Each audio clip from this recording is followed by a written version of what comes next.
I pulled through, you guys, and I finished the stairs. Don't they look so good? Annie really likes them. She keeps trying to climb on them. It was adorable at first, but that didn't last long. What do you think? Oh. Oh.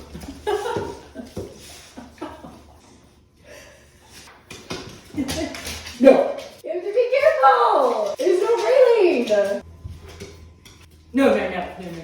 Go back down. Go back down. Go back down. Don't jump that way. Good job, baby. I'm genuinely worried about her safety.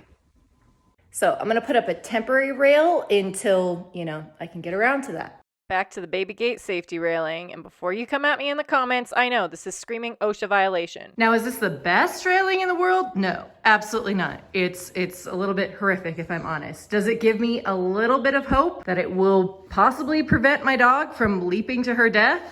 Maybe. Only time will tell. But apart from this questionable railing, can we just take a moment to ogle at the beauty of these stairs? I am in love. This wood grain is incredible. Thanks so much for watching. Please like and subscribe for part 12 and follow along for more home DIY.